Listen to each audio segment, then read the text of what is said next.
हाँ जी, जय जिनेंद्र। दोस्तों, ये हमारी लीगल एप्टीट्यूड की 5th क्लास है, राइट। और कॉन्ट्रैक्ट एक्ट की 2nd क्लास है।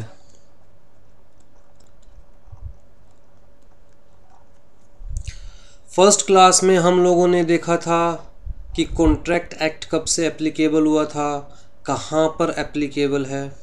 फिर जी इनिशियल स्ट्रक्चर हमने देखा था कि कौन कौन से पार्ट्स कॉन्ट्रैक्ट एक्ट के एट प्रेजेंट एनफोर्सेबल है।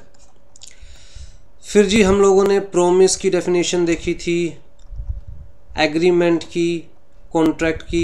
ये सारी डेफिनेशंस हमने अपने फर्स्ट पार्ट में देखी थी, फर्स्ट क्लास में कॉन्ट्रैक्ट एक्ट के, राइट। और करैक्टरिस्टिक्स ऑफ एग्रीमेंट भी हम लोगों ने डिस्कस किए थे। उसके अलावा हमने देखा था कि अगर लीगल एनफोर्सेबिलिटी मिसिंग है तो किसी भी एग्रीमेंट को कॉन्ट्रैक्ट नहीं कहा जा सकता। और लीगल एनफोर्सेबिलिटी में हमारे पास दो चीज़ें, intention to create legal obligations and essential elements of a valid contract as per section 10। ठीक है, चलिए जी अब आपकी बुक से एक बार देखते हैं दोबारा से चीज़ों को। हाँ जी, a contract is an agreement enforceable at law made between 2 और मोर पर्सन्स। अगर फर्स्ट क्लास नहीं देखी तो पहले वो जरूर देखिएगा, वरना ये कुछ भी समझ में नहीं आएगा। ठीक है, तो ये चीज़ हम बहुत अच्छे से डिस्कस कर चुके हैं जो फर्स्ट पैराग्राफ में दिया हुआ है कि contract is an agreement enforceable at law. Contract दो लोगों के बीच में होता है, मेड बिटवीन 2 पर्सन्स, और उन दोनों के बीच में कुछ legal rights and obligations create होते हैं। अ contract is an agreement creating and defining obligations between the parties. जैसे कि हमने एग्जांपल लिया था कि अगर ए और बी के बीच में कोई एग्रीमेंट हो रहा है जिसमें ए अपनी बाइक बी को सेल करेगा और बी बदले में 5,000 रुपये देगा, तो ए की ऑब्लिगेशन क्या है, बी को बाइक देना। बी की ऑब्लिगेशन क्या है, ए को पैसे देना। ए का राइट क्या है, पैसे लेना, और बी का राइट क्या है, बाइक लेना, right. Indian Contract Act 1872 lays down general principles relating to the formation and enforceability of the contracts, rules governing the provisions of an agreement and offer, the various types of contracts including those of indemnity, guarantee, bailment, pledge and agency. It also contains provisions pertaining to the breach of contract. तो ये चीज़ तो हम discuss कर चुके हैं अपनी slide के अंदर कि ओवरऑल स्ट्रक्चर क्या है। कहता है जी एट प्रेजेंट हमारे पास दो ही पार्ट एनफोर्सेबल है और बाकी जो दो पार्ट है वो दोनों रिपील हो चुके हैं, इनइफेक्टिव हो चुके हैं। तो ये जो पार्ट्स थे, पहला part contract relating to sale of goods, ये हमारा इनएक्टिव हो चुका है क्योंकि हमारे पास अब सेल ऑफ गुड्स एक्ट 1930 है। और जो ये आखिरी पार्ट था हमारे पास कॉन्ट्रैक्ट्स रिलेटिंग टू पार्टनरशिप, ये भी इनएक्टिव हो चुका है क्योंकि अब हमारे पास पार्टनरशिप एक्ट 1932 है। तो जी जो हमारा फर्स्ट पार्ट है general principles of law of contract, इसी के अंदर तो बताया गया है, इसी के अंदर तो प्रोविजंस दिए गए हैं with respect to the offer, with respect to the acceptance, with respect to the consideration, with respect to the damages, कि किस केस में क्या डैमेजेस क्लेम किए जा सकते हैं। कि जो बंदा एग्रीव्ड है, एग्रीव्ड का मतलब क्या होता है, मतलब सामने वाले ने अपना पार्ट परफॉर्म नहीं किया तो आई एम एग्रीव्ड, मुझे गुस्सा है, मैं कोर्ट में जाना चाहता हूँ। तो जो बंदा एग्रीव्ड है उसके पास क्या क्या रेमेडीज अवेलेबल है वो सब कहाँ डिस्कस किया हुआ है। कॉन्ट्रैक्ट के एसेंशियल एलिमेंट्स क्या होंगे, कॉन्ट्रैक्ट बनाते हुए किन किन बातों का ध्यान रखना है, वो सब कहाँ डिस्कस किया हुआ है, फर्स्ट पार्ट के अंदर, राइट। और स्पेशल टाइप ऑफ कॉन्ट्रैक्ट्स जैसे कि आपकी बुक में भी कहा हुआ है कि इंडेमनिटी है, गारंटी है, तो ये सब जो चीज़ें हैं indemnity, guarantee, bailment, pledge, agency, ये सब कहाँ पर डिस्कस किया हुआ है। कहता है जी यहाँ पर स्पेशल काइंड ऑफ कॉन्ट्रैक्ट्स में। ठीक है, आ जाइए। It also contains provisions pertaining to the breach of contract, कि भाई अगर कॉन्ट्रैक्ट, ब्रीच ऑफ कॉन्ट्रैक्ट का मतलब कॉन्ट्रैक्ट का टूटना, राइट।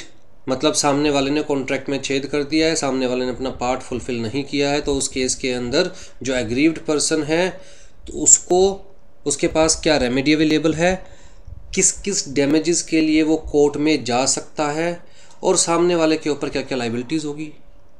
ठीक है, the law of contract constitute the most important branch of mercantile और the commercial law. Mercantile law का मतलब कुछ लोग मर्चेंटाइल लॉ बोलते हैं, कुछ लोग मर्केंटाइल लॉ बोलते हैं।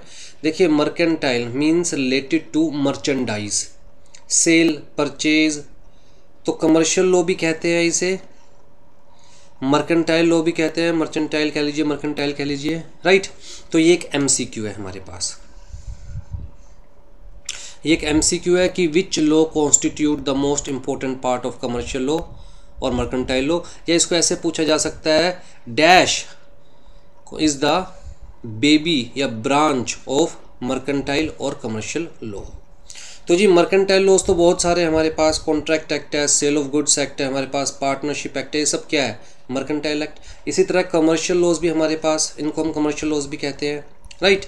तो उनका बेसिकली आप you can say the baby, ठीक है, but the most important baby, सबसे प्यारा और सबसे इम्पोर्टेंट, मतलब आप ये मान के चलिए जितने भी इम्पोर्टेंट प्रोविजंस हैं वो लॉ ऑफ कॉन्ट्रैक्ट के, वो लगभग हर जगह काम आते हैं, ठीक है जी। It affects everybody, more so trade, commerce, industry. It may be said that the contract is the foundation of civilised world. भाई अल्टीमेटली सोसाइटी में रहना है तो कुछ कस्टम्स फॉलो करने पड़ेंगे, कुछ रूल्स, कुछ रेगुलेशंस फॉलो करने पड़ेंगे अगर एक दूसरे के साथ रहना है। तो जो हम एक दूसरे से प्रोमिसेस करते हैं वो पूरे करने पड़ेंगे, और स्पेसिफिकली जहाँ पर हम बात कर रहे हैं कमर्शियल प्रोमिसेस की, कमर्शियल एग्रीमेंट्स की, कमर्शियल कॉन्ट्रैक्ट्स की, वहाँ पर तो दोनों पार्टीज़ की इंटेंशन होती है कि सामने वाला अपना पार्ट परफॉर्म करे, राइट। और अगर सामने वाला अपना पार्ट परफॉर्म नहीं कर रहा तो उसके अगेंस्ट कोर्ट में जाया जा सके। The Indian Contract Act 1872 came into force on the first day of September 1872। ये चीज़ भी हम लास्ट क्लास में डिस्कस कर चुके हैं और मैं बता चुका हूँ, this is very important MCQ। The preamble of the act says that the act is to define and amend certain part of law relating to contract। तो जी मैं आपको बता चुका हूँ कि अल्टीमेटली कॉन्ट्रैक्ट एक्ट 1872 के आने से पहले कोई भी ऐसा कोडिफाइड लॉ नहीं था। कॉन्ट्रैक्ट एक्ट सबसे पहला एक्ट था जो कि हर तरह के कॉन्ट्रैक्ट के फाउंडेशन से डील कर रहा था, right. The act by no mean exhaustive on the law of contract. यहाँ पर ये बड़ा इंपॉर्टेंट है, मैं समझाना चाहूँगा इस वर्ड को। एग्जॉस्टिव लॉ का मतलब क्या है, जो अपने आप में ही संपूर्ण हो, पूरा हो, मतलब हमें ना इधर देखने की ज़रूरत ना उधर देखने की ज़रूरत, सब कुछ उस एक्ट में ही लिखा हुआ है उस पर्टिकुलर मैटर से रिलेटेड, तो हम बोलेंगे एग्जॉस्टिव लॉ, ठीक है। लेकिन अगर मैं बात करूं कि सेल परचेज ऑफ गुड्स की, तो जी बेसिक प्रोविजंस किसने बताया, कहता है जी लॉ ऑफ कॉन्ट्रैक्ट ने। ये किसने बताया कि भैया माइनर के साथ कॉन्ट्रैक्ट नहीं हो सकता, लॉ ऑफ कॉन्ट्रैक्ट ने बताया। एसेंशियल एलिमेंट्स किसने बताया किसी भी कॉन्ट्रैक्ट के, लॉ ऑफ कॉन्ट्रैक्ट ने बताया, मीन्स कॉन्ट्रैक्ट एक्ट ने बताया, राइट। अब जो एसेंशियल एलिमेंट्स कॉन्ट्रैक्ट एक्ट में बताए गए हैं उन्हीं को ध्यान में रखते हुए तो सेल परचेज ऑफ गुड्स वाले कॉन्ट्रैक्ट किए जाएंगे। तो जो सेल ऑफ गुड्स एक्ट के प्रोविजंस हैं वो तो एप्लीकेबल होंगे ही होंगे, लेकिन बेसिक प्रोविजंस तो लॉ ऑफ कॉन्ट्रैक्ट के एप्लीकेबल होंगे, ठीक है। तो इसका मतलब क्या, लॉ ऑफ कॉन्ट्रैक्ट सारे प्रोविजंस बता रहा है with respect to every kind of contract? The answer is no. Law of contract तो स्पेसिफिकली क्या बता रहा है, कहता है फाउंडेशन बता रहा है कि भाई आप कोई भी कॉन्ट्रैक्ट करने जा रहे हो, चाहे वो सेल ऑफ गुड्स एक्ट के अंदर कवर हो रहा है, पार्टनरशिप एक्ट के अंदर कवर हो रहा है, ट्रांसफर ऑफ प्रॉपर्टी के अंदर कवर हो रहा है, कंपनी लॉ में कवर हो रहा है, कहीं भी कवर हो रहा है। आप कोई भी कॉन्ट्रैक्ट करने जा रहे हो तो इन बेसिक चीज़ों का ध्यान रखिए, इन बेसिक एसेंशियल्स का ध्यान रखिए किसी भी फील्ड में कॉन्ट्रैक्ट में एंटर करते हुए, राइट। तो इसका मतलब इट इज़ नॉट एग्जॉस्टिव, ये अपने आप में संपूर्ण नहीं है, कॉन्ट्रैक्ट एक्ट अपने आप में संपूर्ण नहीं है। कहता है जी कॉन्ट्रैक्ट एक्ट के साथ साथ किसी स्पेसिफिक ट्रांजैक्शन के लिए किसी स्पेसिफिक एक्ट के प्रोविजंस भी हमें देखने पड़ सकते हैं, right. It does not deal with all the branches of law of the contract. Thus, contracts relating to partnership, sale of goods, negotiable instrument, insurance, etc. are dealt with the separate act. तो इन सब में जो specific provision दे रखे हैं, जिस तरह partnership से related जो स्पेसिफिक प्रोविजंस हैं वो तो पार्टनरशिप एक्ट में ही दिए हुए हैं, पार्टनरशिप एक्ट 1932 में ही दिए हुए हैं, राइट। लेकिन बेस हमेशा क्या चलेगा, जो हम कॉन्ट्रैक्ट एक्ट में पढ़ने वाले हैं, ठीक है। जैसे कॉन्ट्रैक्ट एक्ट कह रहा है दो मतलब माइनर के साथ कॉन्ट्रैक्ट नहीं किया जा सकता, तो अब इसकी एप्लीकेबिलिटी पार्टनरशिप एक्ट पे क्या होगी कि भैया अगर आप किसी के साथ भी पार्टनरशिप के लिए कॉन्ट्रैक्ट कर रहे हो तो दिमाग में रखना है that person shall not B minor. क्यों? क्योंकि माइनर के साथ तो कॉन्ट्रैक्ट कर नहीं सकते, इसका मतलब a minor can not be a partner, right. तो जो फंडामेंटल प्रोविजंस है वो कॉन्ट्रैक्ट एक्ट के ही चलेंगे, लेकिन ये अपने आप में कंप्लीट नहीं है। कहता है इसका फाउंडेशन कंसीडर करो, ऊपर बिल्डिंग जो बनानी शुरू करनी है वो स्पेसिफिक केस में स्पेसिफिक एक्ट के अकॉर्डिंग शुरू करो। ठीक है जी। तो whether contract act is exhaustive, the answer is no. MCQ के पॉइंट ऑफ व्यू से याद रखना, whether contract act is exhaustive, the answer is no. It is not dealing with all the provisions of every kind of contract. The Indian Contract Act majorly deals with the general principles and rules governing the contract. दो part में divisible है, क्योंकि मैं आपको बता चुका हूँ कि बाकी दो पार्ट तो आज के टाइम में इनइफेक्टिव है, रिपील्ड है। ठीक है, तो पार्ट 1 है हमारे पास और पार्ट 3 है हमारे पास। आ जाइए जी। कॉन्ट्रैक्ट एक्ट की डेफिनेशन, कॉन्ट्रैक्ट की डेफिनेशन हम ऑलरेडी पढ़ चुके हैं। सेक्शन 2H हम ऑलरेडी लास्ट क्लास में देख चुके हैं, that it is an agreement enforceable by law. मैं आपको एक बार दोबारा से दिखा देता हूं ताकि आपको याद आ जाए क्या था।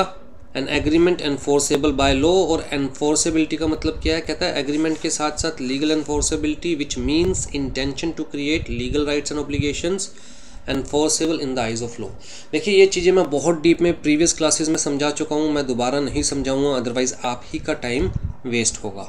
ठीक है, तो प्लीज़ जब भी कोई भी क्लास देखे उससे पहले की क्लासेस जरूर देखिए। आ जाइए जी।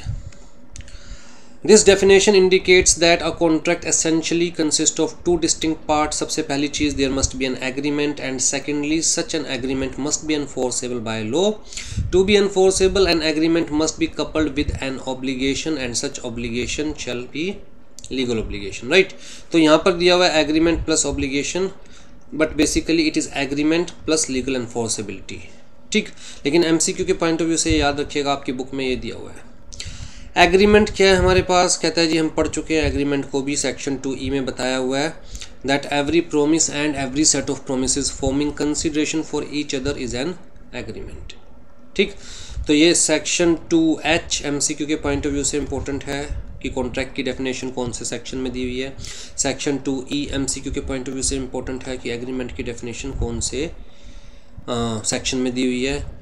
It is evident from the definition given above that the agreement is based on the promise. तो जी what is promise? तो ये भी हम पढ़ चुके हैं। According to section 2B of Indian Contract Act, when a person to whom the proposal is made signifies his assent thereto, the proposal is said to be accepted। बहुत deeply समझा चुका हूँ डेफिनेशन में, दोबारा नहीं समझाने जा रहा हूँ। तो जी कुल मिला के जो इन्होंने यहाँ पर एनालाइज किया है कि एग्रीमेंट के हमारे पास 2 इंपॉर्टेंट एलिमेंट्स होते हैं, एक तो प्लूरैलिटी ऑफ पर्सन्स और दूसरा कंसेंसस एडिदम। वो दोनों भी हम बड़ा डीपली समझ चुके हैं, विद एग्जांपल्स समझ चुके हैं। ऑब्लिगेशंस की बात करें या फिर राइट्स एंड ऑब्लिगेशंस की बात करें तो वो चीज़ भी हम लोग समझ चुके हैं। बड़ी सिंपल सी बात आप लोगों को बताई गई थी कि भैया मान के चलिए अगर A और B के बीच में एक एग्रीमेंट हुआ है जिसके अकॉर्डिंग A B को बाइक देगा और B बदले में A को 5000 रुपीज़ देगा, तो कुल मिला के सेल परचेज ऑफ बाइक का एग्रीमेंट है, राइट। तो जी जो सेल ऑफ गुड्स एक्ट के प्रोविजंस लगेंगे वो तो लगेंगे, उसके अलावा कॉन्ट्रैक्ट एक्ट की बात करें अगर हम लोग तो जी A क्या है यहाँ पर? कहता है जी A प्रपोजर है, जिसने ऑफर दिया है, प्रपोजर, ठीक है। और B क्या है यहाँ पर? कहता है जी ऑफरी, जिसको ऑफर मिला है।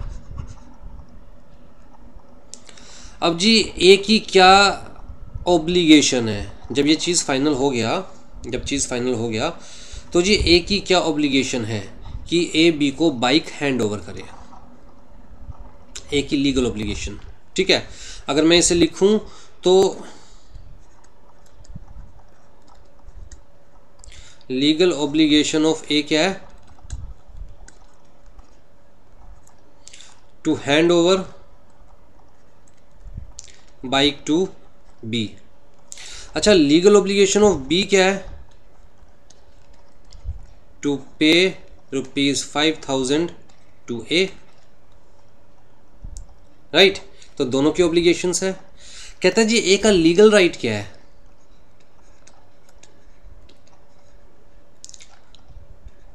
लीगल राइट ऑफ ए का लीगल राइट क्या है, कहता है टू रिसीव ₹5,000। और बी का लीगल राइट क्या है, टू रिसीव बाइक। तो जहां भी कॉन्ट्रैक्ट होगा वहां दोनों पार्टीज के कुछ ना कुछ लीगल ऑब्लिगेशंस होंगे, कुछ ना कुछ लीगल राइट्स होंगे। ठीक है, एक पार्टी का जो ऑब्लिगेशन है, एक पार्टी का जो ऑब्लिगेशन है वो दूसरी पार्टी के लिए क्या है, राइट। और एक पार्टी का जो राइट है वो दूसरी पार्टी के लिए क्या है, ऑब्लिगेशन। बड़ी सिंपल सी बात है। ठीक है, तो ये सारी चीज़ें ही यहाँ पर आपको समझाई हुई है, रीड करने की ज़रूरत नहीं है। आ जाओ जी, agreements which are not contracts, important है, ऑल्दो ये भी हम बता चुके हैं। देखिए मैंने आपको बताया था कि भैया जो प्रोमिसेस किए जाते हैं वो या तो डोमेस्टिक नेचर के हो सकते हैं, जनरल नेचर के हो सकते हैं, सोशल नेचर के हो सकते हैं, या फिर कमर्शियल नेचर के हो सकते हैं। अब अगर हम बात करें जनरल नेचर के या सोशल नेचर के या डोमेस्टिक नेचर के, तो वहाँ पर हम लोग मान के चलते हैं, प्रिज्यूम करके चलते हैं that here there is no legal intention to create rights and obligations. Last class में स्लाइड दिखाई थी आपको ये। In case of domestic agreements या social agreements it is presumed that intention to create legal obligations does not exist, right. जब ये presume किया जाता है कि इंटेंशन ही नहीं है लीगल ऑब्लिगेशंस क्रिएट करने की, जब लीगल ऑब्लिगेशन ही नहीं होगा, अगर किसी कॉन्ट्रैक्ट में लीगल ऑब्लिगेशन ही नहीं होगा, intention to create legal obligation ही मिसिंग होगा, तो क्या वो कॉन्ट्रैक्ट बन सकता है? कहता है नहीं जी, एग्रीमेंट तो है बट कॉन्ट्रैक्ट नहीं बन सकता। और अगर कॉन्ट्रैक्ट नहीं है तो क्या हम कोर्ट में जा सकते हैं सामने वाली पार्टी के अगेंस्ट? कहता है नहीं जी, कोर्ट में नहीं जा सकते। तो वही चीज़ यहाँ पर बताया हुआ है, agreement relating to social matters. जैसे कि मैं अपने दोस्त को कह रहा हूँ चल सिनेमा देखने चल, राइट, या फिर वॉक पे चल, या फिर मैं अपने दोस्त को डिनर पे बुला रहा हूँ, तो सिंपल डोमेस्टिक या सोशल एग्रीमेंट्स की बात कर रहे हैं, मैटर्स की बात कर रहे हैं। जैसे मैंने कहा कि मंदिर में दान देने वास्ते, तो अगेन सोशल मैटर है। कहता है उस केस में मान के चला जाता है that the parties do not intend to create legal rights and obligations, therefore parties do not create any kind of contract, right. इसी तरह domestic arrangements between husband and wife बहुत डीपली मैं आपको समझा चुका हूँ, लेकिन यहाँ पर एक एग्जाम्पल दिया वो मैं आपको बताना चाहता हूँ। तो एक केस लॉ का नाम याद रखिएगा, MCQ के फॉर्म में पूछा जा सकता है, बल्फर वर्सेस बल्फर। केस लॉ MCQ के फॉर्म में पूछा जा सकता है कि भैया ये चीज़ हुई थी, बताइए कौन से केस में हुई थी। तो नीचे 4 ऑप्शंस दे देंगे, 4 केस लॉ के नाम दे देंगे, उसमें से एक में आपको बताना पड़ेगा। ठीक है, केस लॉ क्या था? एक भाई साहब हस्बैंड थे, हस्बैंड का तो मतलब ही क्या होता है, हंसता हुआ बैंड। एक भाई साहब हस्बैंड थे, वो दूर सिटी में मेहनत से काम कर रहे थे, ठीक है, सिटी 1। और जो वाइफ थी वो अलग सिटी में रह रही थी। बड़ी कॉमन सिचुएशन है, जनरली ऐसा होता है कि भैया आदमी काम करने के लिए दूसरे शहर में रह रहा है, बाकी परिवार दूसरे शहर में है, ठीक है। अब यहाँ पर ये जो भाई साहब है, इनको पता चलता है कि मेरी वाइफ का एक्स्ट्रा मैरिटल अफेयर चल रहा है। इन भाई साहब को पता चलता है कि मेरी वाइफ का एक्स्ट्रा मैरिटल अफेयर चलता है। तो जी ये जो घर भिजवाया करते थे पैसे अपनी वाइफ की मेंटेनेंस के लिए, लाइवलीहुड के लिए, भाई बट ऑब्वियस सी बात है, हस्बैंड बाहर रह के कमा रहा है तो अपने बाल बच्चों के लिए पैसे तो घर भिजवाता है ना। तो ये जो पैसे भिजवाया करते थे, इन्होंने वो भिजवाने बंद कर दिए, क्योंकि वहाँ पर सिर्फ इनकी वाइफ थी और कोई था नहीं। और जब वाइफ इन्होंने देखा कि भैया लॉयल नहीं है, मेरे साथ धोखा हुआ है, वाइफ का एक्स्ट्रा मैरिटल अफेयर है, तो वाइफ को इन्होंने पैसे भिजवाने बंद कर दिए। अब जी वाइफ जाती है कोर्ट में, कमाल देखो, एक तो चोरी ऊपर से सीना चोरी। वाइफ जाती है कोर्ट में जाकर हस्बैंड के ऊपर केस फाइल करती है कि मैंने हस्बैंड को इसी टर्म पर जाने दिया था दूसरे शहर में काम करने, कि हस्बैंड, मेरा हस्बैंड चुपचाप हंसता रहेगा और मुझे पैसे भेजता रहेगा। हम दोनों के बीच में ये एग्रीमेंट हुआ था, राइट। मेरा ये प्रॉमिस कि हस्बैंड दूसरे शहर में जाकर काम कर सकता है, मेरी तरफ से कंसिडरेशन थी, और हस्बैंड का ये प्रॉमिस कि वो मुझे टाइम पर पैसे भेजता रहेगा, ये हस्बैंड की तरफ से कंसिडरेशन थी, हमारे बीच में वैलिड एग्रीमेंट हुआ था। अब जी कोर्ट ने कहा कोई दिक्कत नहीं है, इसमें कोई डाउट वाली बात नहीं है कि आप दोनों के बीच में एग्रीमेंट हुआ, हस्बैंड और वाइफ के बीच में एग्रीमेंट हुआ, but this is a domestic agreement. या तो उस वक्त आप लोगों की इंटेंशन थी लीगल राइट्स ऑब्लिगेशंस क्रिएट करने की, अगर ये प्रूव कर दो कि उस वक्त आप लोगों की इंटेंशन थी तो ठीक है, लेकिन अगर आप ये प्रूव नहीं कर पाए तो ये प्रिज्यूम किया जाता है, दोबारा से मैं वो स्लाइड दिखा दूं, ये प्रिज्यूम किया जाता है कि डोमेस्टिक या सोशल एग्रीमेंट से केस में पार्टीज़ की इंटेंशन नहीं होती लीगल राइट्स से ऑब्लिगेशंस क्रिएट करने की, और अगर पार्टीज़ की इंटेंशन नहीं है लीगल राइट्स से ऑब्लिगेशंस क्रिएट करने की तो एक एसेंशियल एलिमेंट मिसिंग है। इसका मतलब आपका एग्रीमेंट तो है बट कॉन्ट्रैक्ट नहीं है, और कॉन्ट्रैक्ट नहीं है तो कोर्ट कोई हेल्प नहीं दे सकता। ठीक है जी। हाँ जी, कहता है the husband working in another city had agreed in writing to pay a housekeeping allowance to his wife living in another city, England, on receiving information that she was unfaithful to him. He stopped the allowance, उसने पैसे भेजने बंद कर दिए। He was held to be entitled to do so, मतलब जब court में case गया तो कोर्ट ने कहा कि वो ऐसा कर सकता है, because this is a domestic arrangement with no intention to create legal rights and obligations, therefore there was no contract। ठीक है, आ जाइए। 3 consequences followed from the above discussion। सबसे पहला क्या, to constitute a contract the parties must intend to create legal obligations relationship। The law of contract is the law of those agreements which creates obligations and those obligations which have their source in the agreement। मतलब ऐसा नहीं है कि obligations कोई भी, कहता है वो ऑब्लिगेशंस जो एग्रीमेंट में से जनरेट हुई है, एग्रीमेंट में से निकली है, जैसे हमने एग्जांपल डिस्कस किया था ए और बी का। कहता है भैया बस इस एग्रीमेंट के अंदर यही ऑब्लिगेशंस है एक दूसरे के लिए, बाकी अगर कोई ऑब्लिगेशन है एक दूसरे के लिए तो इस एग्रीमेंट के अंदर केस लेके कोर्ट नहीं पहुंच सकते, वो एक सेपरेट मैटर है। ठीक है। The agreement is the genus of which contract is the species. बिल्कुल भी ये मैं आपको नहीं बताऊंगा, लास्ट क्लास में बड़ा डीपली मैंने आपको इसको समझाया था। हाँ जी, essential elements of a valid contract, तो मैंने आपको बताया था section 10 of Indian contract act, दोबारा रिपीट कर रहा हूँ section 10 of Indian contract act, तीसरी बार रिपीट कर रहा हूँ section 10 of Indian contract act, क्योंकि शायद ये लाइफ का सबसे इम्पोर्टेंट सेक्शन है, क्योंकि यही सेक्शन बताता है कि बेटा किस किस बात का ध्यान रखना है अगर आप किसी कॉन्ट्रैक्ट में एंटर कर रहे हो। तो अगर आपके दिमाग में गलतफहमी हो तो मैं बता दूं कि आप डेली बेसिस पर कॉन्ट्रैक्ट में एंटर करते हो। किसी दुकानदार से कोई सामान लेने गए तो आपके और दुकानदार के बीच में कॉन्ट्रैक्ट हो रहा है, बस में ट्रैवल कर रहे हो तो आपके और बस कंपनी के बीच में कॉन्ट्रैक्ट हो रहा है, मेट्रो में ट्रैवल कर रहे हो तो आपके और मेट्रो एडमिनिस्ट्रेशन के बीच में कॉन्ट्रैक्ट हो रहा है, आप मुझे फ़ीस देकर पढ़ रहे हो तो आपके और मेरे बीच में कॉन्ट्रैक्ट हो रहा है, कपड़े खरीदने जा रहे हो तो आपके और शॉपकीपर के बीच में कॉन्ट्रैक्ट हो रहा है। तो ये मत सोचिएगा कि भैया मुझे इस सेक्शन को याद करने की ज़रूरत नहीं है या सिर्फ एग्ज़ाम्स को पास करने के लिए सेक्शन याद करने की ज़रूरत है। मैंने आपको बड़ी सिंपल से वे में बता दिया कि this is the most important section of your life.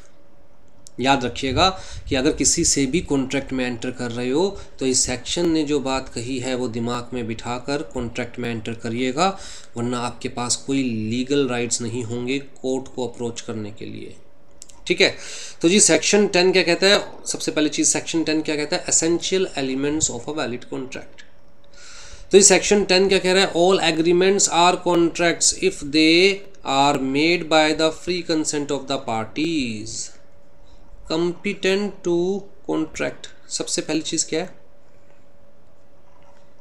Free consent of the parties, मतलब जो भी दो लोग आपस में एग्रीमेंट कर रहे हैं वो दोनों एक दूसरे से एग्रीमेंट करना चाहते हैं, दोनों की फ्री कंसेंट है, किसी के ऊपर कोई प्रेशर नहीं है, अनड्यू इन्फ्लुएंस नहीं है, राइट, मिस्टेक से एक दूसरे के साथ कॉन्ट्रैक्ट में एग्रीमेंट में एंटर नहीं कर रहे, मिस रिप्रेजेंटेशन की वजह से कॉन्ट्रैक्ट में एंटर नहीं कर रहे, फ्रॉड की वजह से कॉन्ट्रैक्ट में एंटर नहीं कर रहे, means their mind are free, और दोनों के माइंड बिल्कुल फ्री, और वो एक्चुअल में एक दूसरे के साथ एग्रीमेंट करना चाहते हैं, एक्चुअल में एक दूसरे से एग्री है, सेम टाइम पर, सेम सेंस में, सेम सब्जेक्ट मैटर के लिए कंसेंसस एडिदम।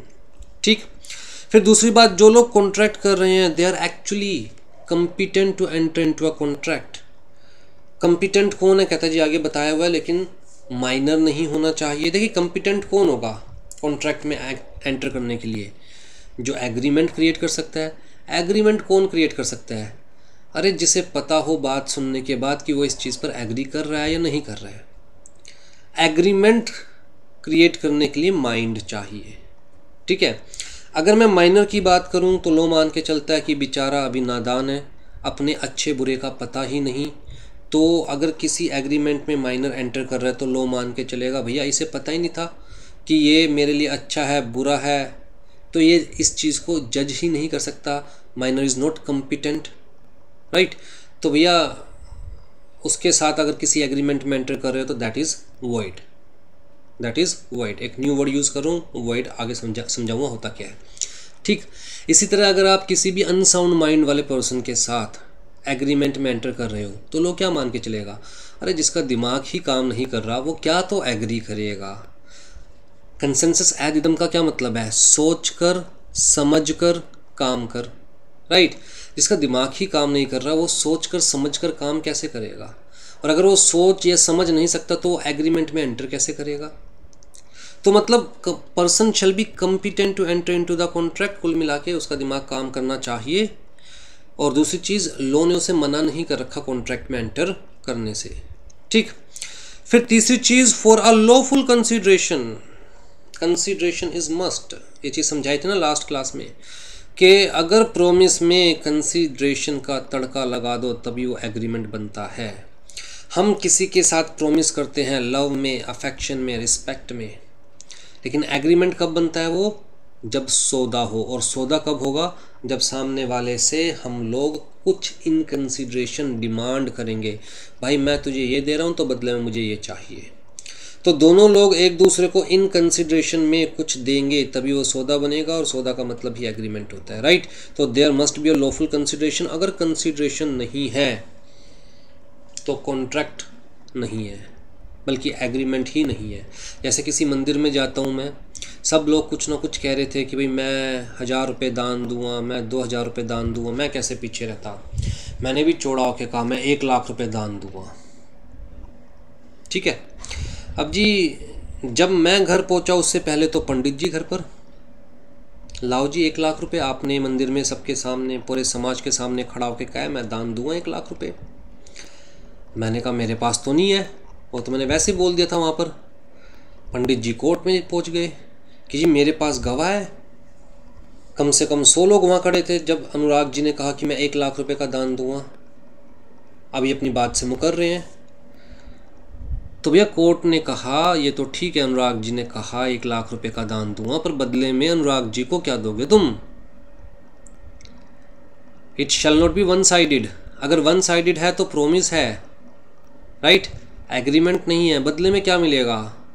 पंडित जी ने कहा भगवान की दुआएं, भगवान का आशीर्वाद। कोर्ट कहता है हम इन चीज़ों पे विश्वास नहीं रखते, कुछ मटेरियल दे रहे हो तो बात करो। पंडित जी ने कहा कि नहीं एज सच मंदिर से क्या लेंगे ये। तो कोर्ट ने कहा then this is not an agreement, और कोई कॉन्ट्रैक्ट नहीं बना, और आप एनफोर्स नहीं कर सकते अनुराग जी को दान देने के लिए। ठीक है। तो there shall be a lawful consideration. फिर जी फोर्थ क्या है हमारे पास, लॉफुल ऑब्जेक्ट। अगर दो लोग एग्रीमेंट में एंटर कर रहे हैं that must be for lawful object. अगर ए और बी आपस में एग्रीमेंट में एंटर कर रहे हैं कि ए के कहने पर बी सी का मर्डर करेगा और बदले में ए बी को पैसे देगा, तो चलिए जी ए और बी के बीच में एग्रीमेंट तो हो गया, पर क्या वो लॉफुल ऑब्जेक्ट के लिए वह? The answer is no. जब लॉफुल ऑब्जेक्ट के लिए ही एग्रीमेंट में एंटर नहीं किए और सामने वाली पार्टी ने अपना पार्ट परफॉर्म नहीं किया, तो भैया लॉ का आप सहारा कैसे ले सकते हैं। भाई इल्लीगल एक्टिविटीज़ के लिए, अनलॉफुल काम के लिए आप क्या कोर्ट का दरवाज़ा खटखटा सकते हैं? मान के चलिए आपने मुझे कहा कि आप मेरी गवर्नमेंट जॉब लगवा देंगे 6 लाख रुपए में, ब्राइब मांग रहे हैं आप, सिंपल सी बात, 6 लाख रुपए की। मैंने कहा ठीक है, तो मेरे और आपके बीच में एग्रीमेंट हो गया कि आप मेरी गवर्नमेंट जॉब लगाएंगे, मैं आपको 6 लाख रुपए दूंगा, दोनों तरफ कंसिडरेशन थी, वैलिड है, कोई दिक्कत नहीं है। बट ऑब्जेक्ट क्या है? Unlawful, right. अब जी मैंने आपको 6 लाख रुपए दे दिए, लेकिन आपने अपना पार्ट परफॉर्म नहीं किया, आपने मेरी जॉब नहीं लगवाई, तो मैं कोर्ट जाऊंगा, कोर्ट कहेगा बेटा इसको तो बाद में देखो, पहले तो तू आ जा कि तूने अनलॉफुल काम में अपना हाथ कैसे डाला, पहले तो तू आ जा। फिर कोर्ट कहेगा कि यार एक तो अनलॉफुल काम कर रहे हो, ऊपर से कोर्ट की मदद भी मांग रहे हो, ये कोई कॉन्ट्रैक्ट थोड़ी ना है, राइट। तो मतलब मैं लीगली उससे अपने पैसे रिकवर नहीं कर सकता। And not hereby expressly declare to be void, कहता है कोई भी ऐसा एग्रीमेंट, कोई भी ऐसा कॉन्ट्रैक्ट नहीं होना चाहिए which is declared void by Indian contract act. बार बार मुझसे इंडियन कॉन्ट्रैक्ट एक्ट ही निकलता है, बट एक्चुअल में the word Indian is omitted, contract act 1872, ठीक है। तो कोई भी ऐसा एग्रीमेंट, ऐसा कॉन्ट्रैक्ट नहीं होना चाहिए which is void as per the contract act 1872। Void का क्या मतलब हुआ? कहता है जी देखिए, एक तो होता है वर्ड वॉइड, ध्यान से देखिएगा, एक होता है वर्ड वॉइडेबल, एक होता है word illegal.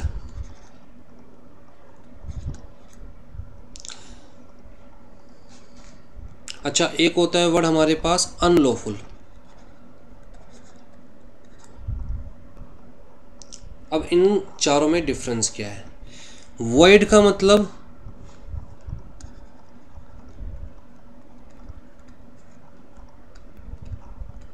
Not recognised by law, means law की नज़रों में कोई वैल्यू नहीं है, सिंपल सी बात।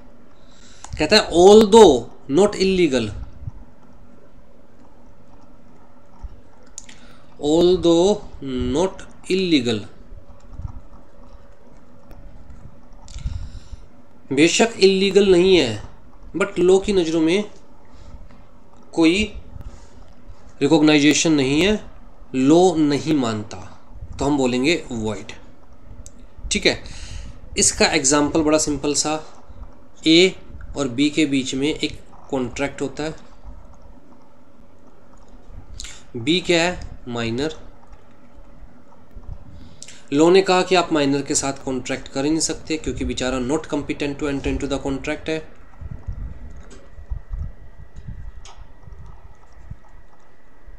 Not competent to enter into contract, तो आप माइनर के साथ एग्रीमेंट या कॉन्ट्रैक्ट कर ही नहीं सकते, राइट। तो जी लॉ ने कहा कि ये जो आपने कॉन्ट्रैक्ट किया माइनर के साथ, दिस इज वॉइड। कहता है इलीगल नहीं है, दुकानदार बच्चे को टॉफ़ी बेच रहा है, इलीगल नहीं है, इस चीज़ के लिए पुलिस पकड़ के नहीं ले जाएगी। लेकिन अगर बच्चे ने टॉफ़ी खा ली और पैसे नहीं दिए दुकानदार के, तो दुकानदार बच्चे से पैसे नहीं ले सकता, बच्चे के अगेंस्ट कोर्ट में नहीं जा सकता।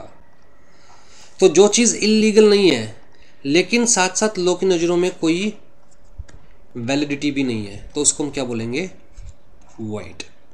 वॉइडेबल का मतलब क्या है? कहता है which can be avoided by any party, right. तो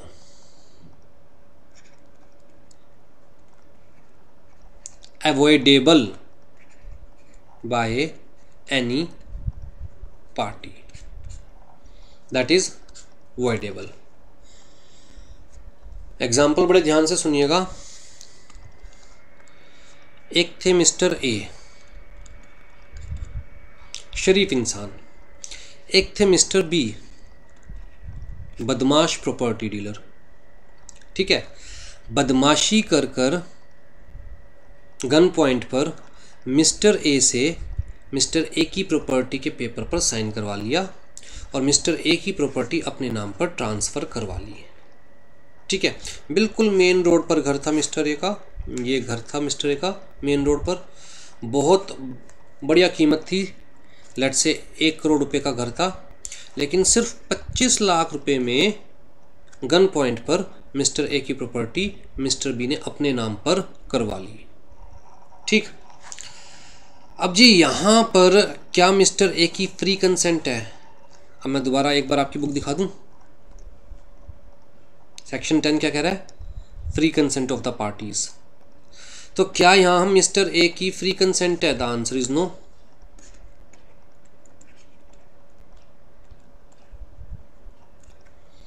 मिस्टर ए की फ्री कंसेंट नहीं है, तो मिस्टर ए चाहे तो इस एग्रीमेंट को, इस कॉन्ट्रैक्ट को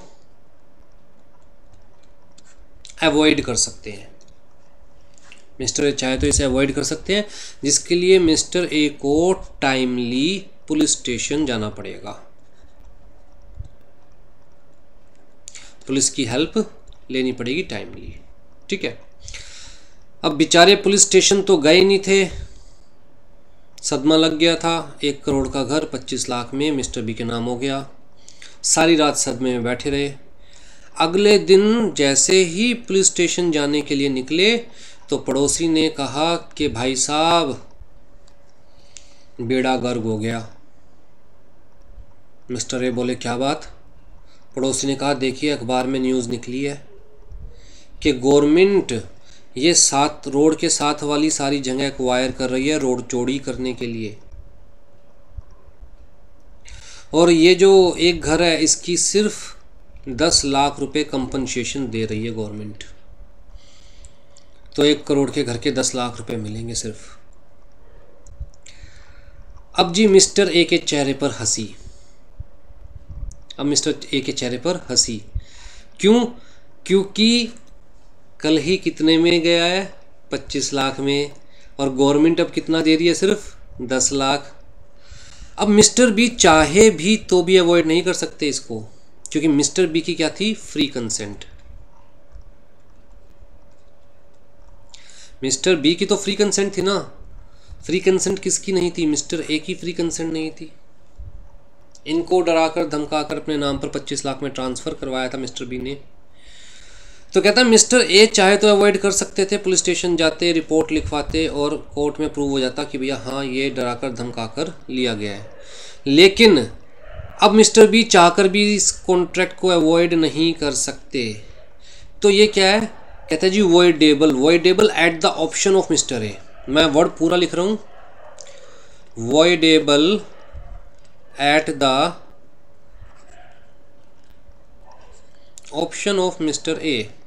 मिस्टर ए चाहे तो इसको अवॉइड कर दे, कोर्ट में चले जाए, पुलिस पे चले जाए टाइम पर, चाहे तो कहे कोई बात नहीं, जो भगवान ने कर दिया सब ठीक है। तो मिस्टर ए खुश कि भैया 25 लाख मिल गए, गवर्नमेंट तो सिर्फ कितने देने वाली थी? 10 लाख। और मिस्टर बी दुखी, 25 लाख दिए, गवर्नमेंट कितने देगी मिस्टर बी को? अब 10 लाख, राइट। तो 15 लाख का नुकसान हो गया मिस्टर बी को, तो लॉस हो गया 15 लाख का। तो इस टाइप के जो एग्रीमेंट्स होते हैं, कॉन्ट्रैक्ट्स होते हैं, इनको क्या बोलते हैं हम? वॉइडेबल। फिर जी तीसरा क्या आ गया? अच्छा वॉइड मतलब कंप्लीटली वॉइड, दोनों के ऑप्शन, दोनों के एंड पर वॉइड है। लोग कहता है मैं मानता ही नहीं इस चीज़ को। वॉइडेबल मतलब at the end of one party. Illegal कहता है forbidden by law. Forbidden by law मतलब लॉ ने जिसे मना कर रखा है। तो अगर ए और बी के बीच में कॉन्ट्रैक्ट होता है कि ए के कहने पर बी सी का मर्डर करेगा, तो that is illegal, forbidden by law. ठीक। अनलॉफुल कहता है not illegal but not lawful.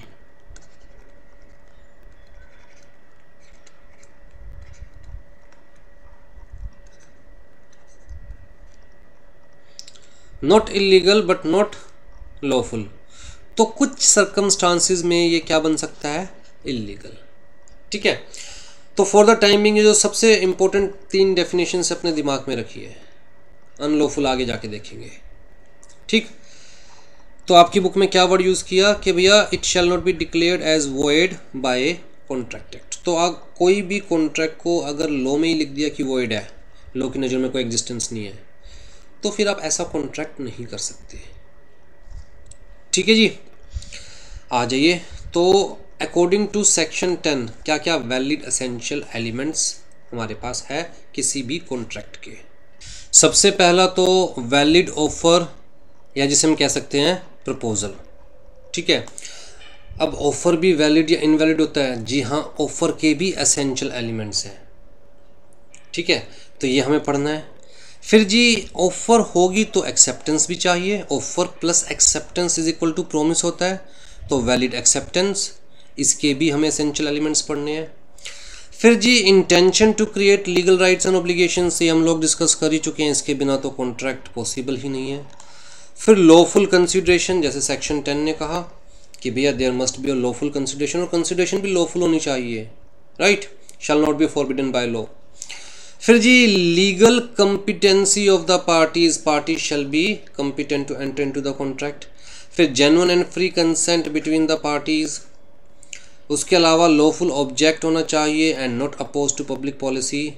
फिर जी कॉन्ट्रैक्ट की टर्म्स एंड कंडीशंस मीनिंगफुल होनी चाहिए, इट शैल नॉट बी वेग, ऐसा कुछ नहीं है कि चांद तारे तोड़ लाऊंगा, right, this is basically void contract. लोगों की नज़रों में ऐसी कोई एग्जिस्टेंस नहीं होती कि अगर तू कहे तो मैं 100 की स्पीड से भागूंगा, तू कहे तो मैं 10वीं मंजिल से कूद के दिखाऊंगा, तू कहे तो मैं चांद तारे तोड़ लाऊंगा, राइट।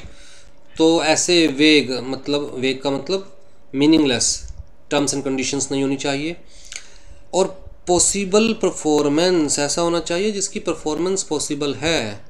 अगर कोई कह रहा है कि आप जी 50 की स्पीड से भागेंगे तो आपको गोल्ड कॉइन मिलेगा, कहता पॉसिबल ही नहीं है ह्यूमन के लिए 50 की स्पीड से भागना, तो ये कॉन्ट्रैक्ट कहाँ बना, राइट। तो ये सारी चीज़ें होनी चाहिए, और यही चीज़ें आपकी बुक में भी दी हुई है, और इन्हीं को हमें बड़ा डिटेल में पढ़ना है। आ जाइए जी।